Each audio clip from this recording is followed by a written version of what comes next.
Welcome to Kagulong TV. Another ride, another review. What's up mga kagulong? Ngayon, sasagutin natin ang pinakamalaking tanong ng bawat mahilig sa adventure. Darating na ba sa Pilipinas ang alamat from Mitsubishi, which is ang Delica D5?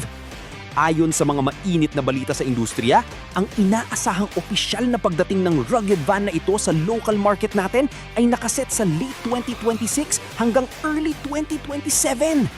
Matagal na natin itong nakikita sa mga kalsada bilang gray imports at talagang agaw pansin ang angas nito. Ngayon, himay-himayin natin kung bakit ang sasakyan nito na pinaghalong MPV at SUV ang pangarap na pampamilyang sasakyan at off-road warrior. Titignan natin ang disenyo, ang komportabling loob, ang galing sa pagmamaneho, at kung para ba talaga ito sa'yo. Tara mga kagulong, simulan na natin! Umpisahan natin sa panlabas na anyo mga kagulong. At grabe, talagang mapapalingon ka. Binago ng Delica D5 ang nakakasawang look ng mga lumang minivan. Sa harap, makikita ang matapang na disenyo ng Mitsubishi. Malaking grills at matataas na LED headlights na nagbibigay ng matinding presence sa kalsada. Mukha itong Montero Sport na mas pinaganda at mas pinaangas pa. Makikita naman sa mga sasakyan ng Mitsubishi ang kanilang design language na pa-ekis. Bagay na bagay sa mga mahilig mag-road trip.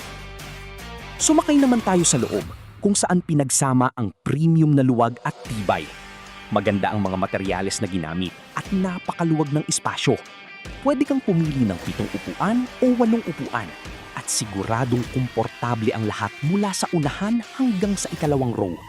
Sakto ito para sa mahabang biyahe kasama ang buong pamilya. Pagdating naman sa takbo, himayin natin ang mga specs sa ilalim ng hood. Pinapagana ito ng isang malupit na 2.2-liter turbo diesel engine na naglalabas ng 145 horsepower at napakalakas na 380 Nm of torque. Dahil diesel ito, mabigat ang hatak kahit puno ang van ng gamit at pasahero, kaya hindi ka bibitinin sa akyatan o sa long drive. Ang sarap imaneho siguro nito mapasyudad man o sa probinsya.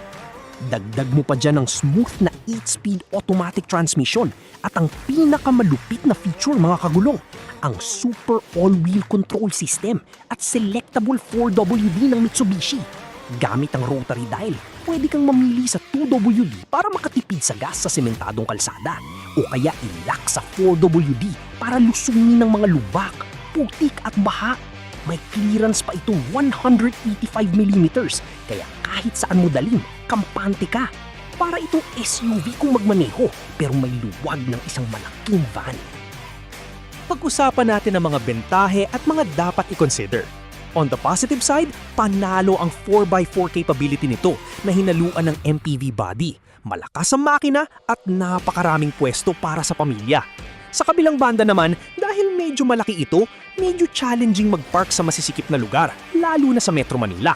At dahil ang mga nauna rito ay gray imports, meaning walang official warranties o after-sales support, malaking tulong ang parating na official release para sa peace of mind sa maintenance at parts. Para kanino ba ito? Bagay na bagay ito sa mga malalaking pamilya na mahilig mag-camping, sa mga adventurers na may dalang mga bike o surfboards, at sa mga naghahanap ng van na may very rugged na tindig at matibay na SUV. Ang hatol ko? Ang Mitsubishi Delica D5 ay isang napakapambihirang sasakyan. Pinagtagpo nito ang mundo ng pang-family na sasakyan at ng pang-off-road na laro. Kung pumasok man ito ng official dito sa bansa, tiyak na mababago nito ang laro ng car market dito sa Pilipinas. Pero kayo ba? Gusto kong malaman ang opinyon nyo. Pipiliin nyo ba ang Delica D5 kesa sa mga usual na SUV para sa pamilya nyo? Paki-comment na lang dyan sa ibaba. Gusto kong malaman ang insights nyo dito. Kung nagustuhan nyo ang video na ito, huwag kalimutang i-like, mag-subscribe at i-click ang bell button para updated kayo sa mga bagong car reviews natin. Maraming salamat sa panonood mga kagulong at kita-kita tayo sa susunod na video. Hanggang sa susunod na biyahe, keep rolling mga kagulong!